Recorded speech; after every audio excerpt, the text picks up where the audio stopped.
En este vídeo voy a ir analizando las distintas unidades de concentración de una disolución para que se nos quede más o menos claro qué vamos a utilizar cuando estemos en medio de un problema intentando bien calcular o bien utilizar un dato de concentración. Voy a intentar ir pasando por cada una de las distintas unidades de concentración y separar qué voy a hacer cuando tenga que usar ese dato y qué voy a hacer cuando tenga que calcular ese valor. Primera unidad, el tanto por ciento en masa. A la hora de calcular, lo que utilizaremos es una formulita famosa, la tenéis en todos los libros, en todos los apuntes, en internet, por todos lados. Simplemente utilizaré la formulita, es decir, el número de gramos de soluto entre el número de gramos de disolución. Recordad que yo disolución es D mayúscula y disolvente es D minúscula y por 100. Eso es lo que haremos para calcular un tanto por ciento en peso. Tendré que analizar el tema para conseguir los gramos de soluto que hay en una determinada cantidad de gramos de disolución. Lo dividiremos, multiplicamos por 100 y nos saldrá el tanto por ciento en peso. Ahora, si a mí me dieran como dato que en una disolución es del 40% en peso, el uso, que me dicen que es del 40% en peso, a la hora de usarla, lo que vamos a extraer de aquí es un factor de conversión. Un factor de conversión que va a tener nombre y apellidos. No me vale 40 gramos por cada 100 gramos, no. Hay que interpretarlo. Como era masa-masa, significa que habrá 40 gramos de soluto por cada 100 gramos de disolución. Y ese factor de conversión será el que nosotros utilizaremos. A veces así, a veces al revés, pero siempre usaremos el mismo. Normalmente este porcentaje masa-masa va asociado a la densidad. Esa densidad de la disolución hay que llevar cuidado, hay que interpretarla también, pero eso ya lo haremos en otro momento. Siguiente unidad, porcentaje masa-volumen. Vamos a rectificar alguna cosita aquí. Como es porcentaje masa-volumen, a la hora de calcular, abajo no tendré la masa de disolución, sino el volumen de disolución, normalmente en centímetros cúbicos. A la hora de usarlo, pues tendremos la misma cosa, es decir, habrá 40% masa-volumen, significa que habrá 40 gramos de soluto por cada 100, ¿qué? Por cada 100 centímetros cúbicos de disolución. Importante que los gramos sepamos que son de soluto, que los centímetros cúbicos sepamos que son de disolución.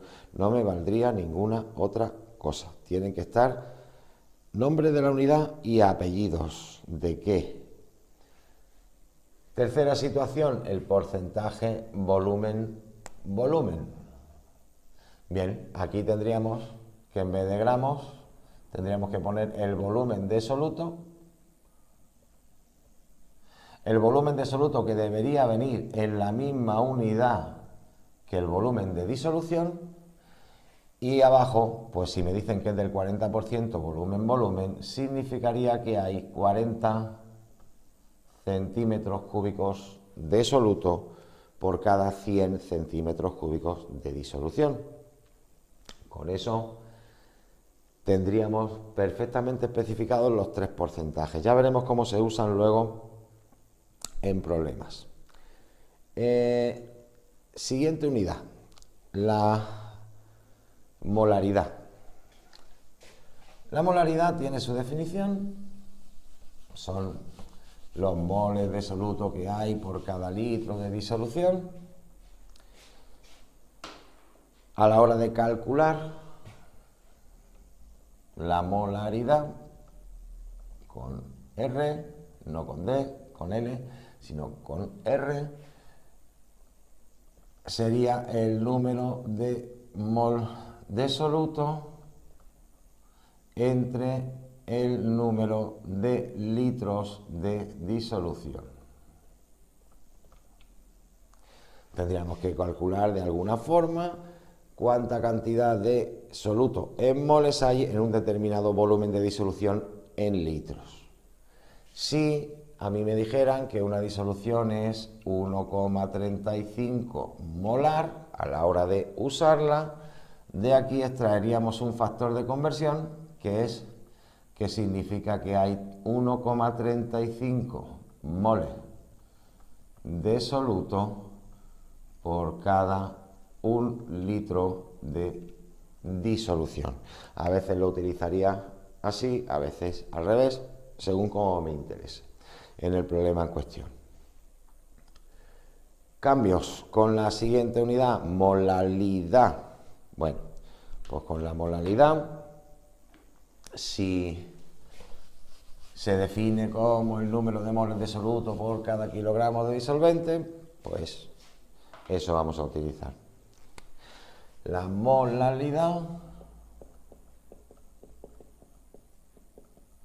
se representa por M minúscula y si la queremos calcular sería el número de moles de soluto entre el número de kilogramos de disolvente. Recordad que para mí disolvente es D minúscula. Tendríamos que buscar de alguna forma cómo calcular la cantidad de soluto que hay en una disolución y expresarla en moles. Localizar de alguna forma también cuánto disolvente hay y expresarlo en kilogramos. Dividimos y tenemos nuestra molaridad.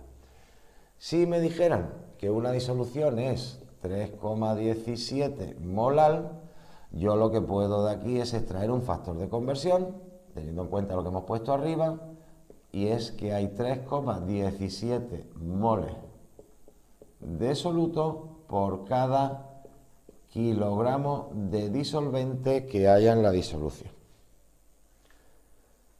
Simple. Cálculo, pongo mi formulita. Utilizo el factor de conversión con nombre y apellidos en las unidades.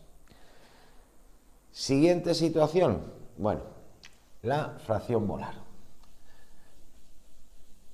La fracción molar rompe un poco el esquema porque primero son muy pocos los problemas donde nos van a dar como dato de partida que una disolución tiene una fracción molar de soluto de 0,17, por ejemplo. Y la interpretación de esa fracción molar no es un factor de conversión directo.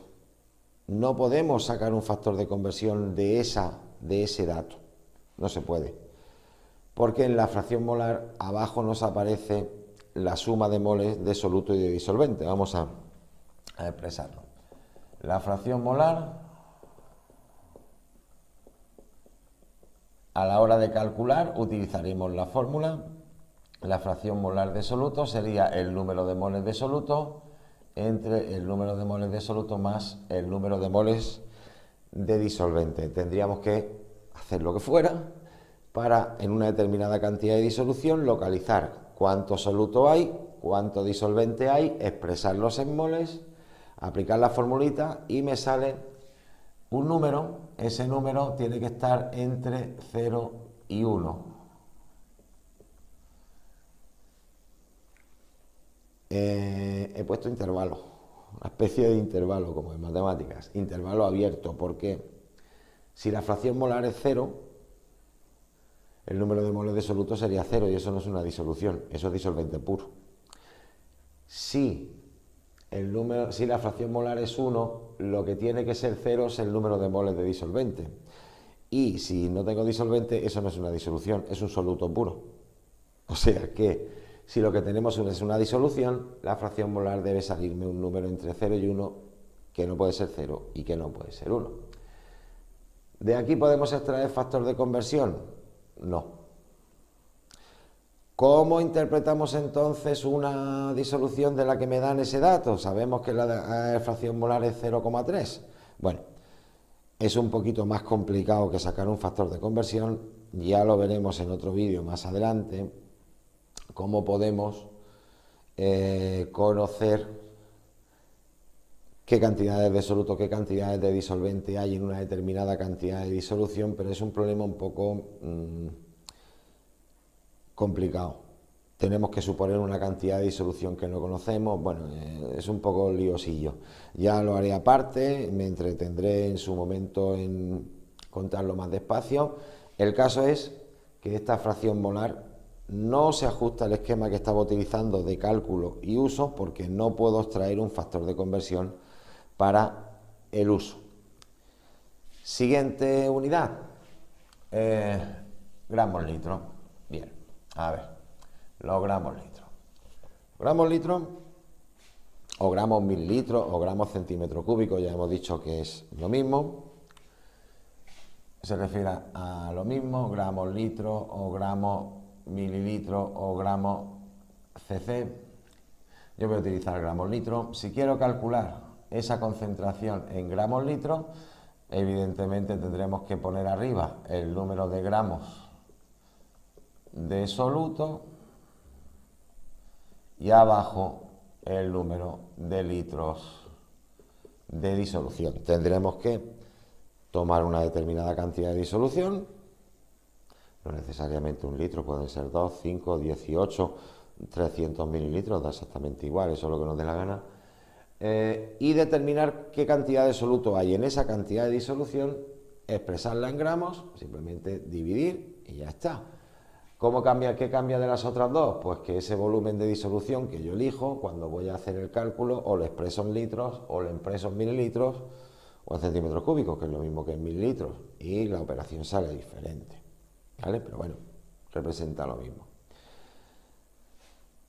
Eso es básico a la hora de empezar a hacer problemas de disoluciones. Tenemos que tener claras cuáles son las fórmulas que utilizaremos para el cálculo, qué factores de conversión voy a poder extraer de cada dato que me den, porque si no, no hay manera de hacer los problemas, ¿vale? Los problemas de disoluciones no suelen ser de un cálculo directo, sino que tenemos que dar una pequeña vuelta para llegar a donde queremos llegar.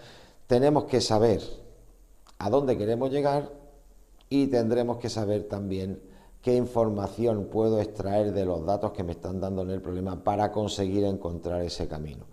Encontrar el camino va a ser relativamente sencillo siempre que nosotros tengamos claro cómo extraer la información de los datos que me dan y a dónde tengo que llegar para contestar al problema. Eso ya lo veremos más adelante. Y bueno, yo creo que esto ya está.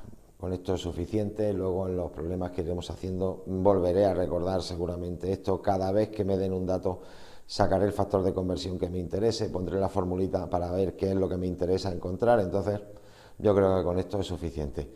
Hay que tenerlo claro, hay que saberlo. Si no, no podremos hacer los problemas. Venga, nos vemos en el siguiente vídeo.